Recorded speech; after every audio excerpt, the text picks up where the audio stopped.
So I figured now would be an amazing time more than ever to make this video, and I apologize for the monotone is the wrong word, but for the monotone nature of my voice.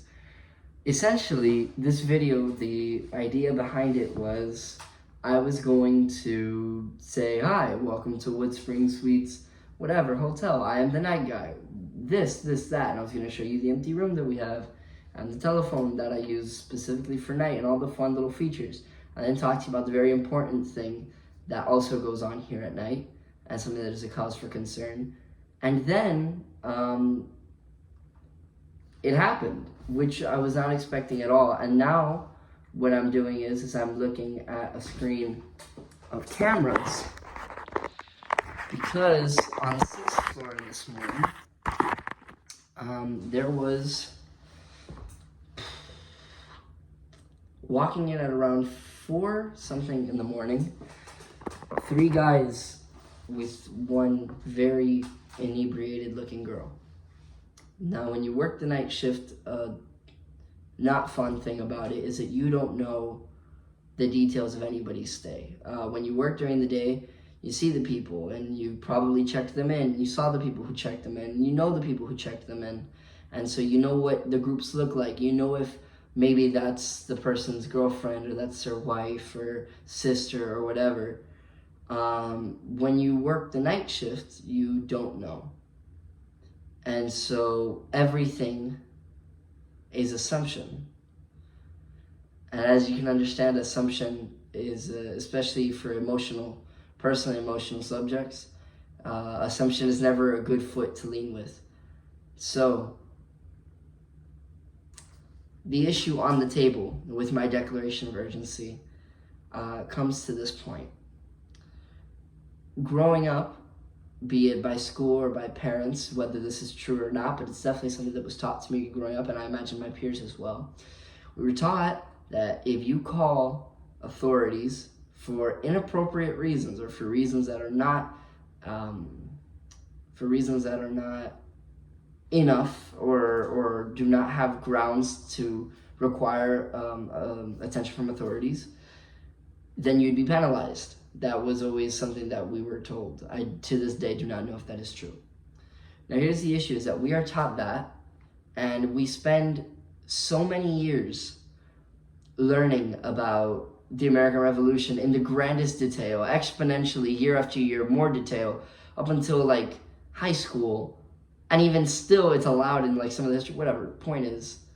But something that's not taught commonly is things like this, things that happen in the everyday world. Sometimes you see things and you say, wow, what am I supposed to do?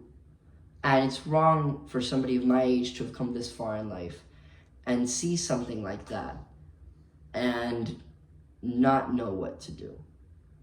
So now I am sitting in front of these cameras to see if I see these people again, to see the state of this girl and to see if she's okay. And it shouldn't have to come to that. So, forgive me. Point is that when I think of the safety of women in public spaces, I think of how so much safety for every group of people starts and very much stems from communication. When everybody is on the same page, or when most people are on the same page, we progress forward, I believe, at a quicker rate. I remember growing up, Cartoon Network, which was obviously a channel for kids my age, had a big thing. If you see something, say something. If you see something, say something. See bullying, speak up. It was a big thing.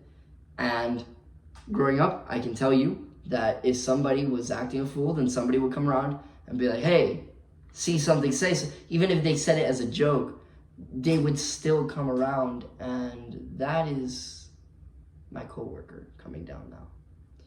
Point is that communication really is everything. And so the reason why I say that is because if there were signs up, the way that we have signs for STD checks all along billboards across the highway, if we had signs that say, hey, if you see something like this, something domestic or something that doesn't seem right, Call this helpline, call that helpline. The issue is that the resources are not in our face. And the issue is that many people are likely in a situation like me where they don't know what to do. And they know that calling authorities in situations like that sometimes makes the situation worse. Sometimes you see disputes with couples and you know that if you called the police, not only would the police let everything that happened slide, but the police would then go, and then the abusive partner will continue the abuse and then further it with more emotion. So all this saying that I feel that if we had more signs showing our resources, we'd do better. And it's needed, very needed, especially given the times where we are. Thank you very much. Hello, good morning.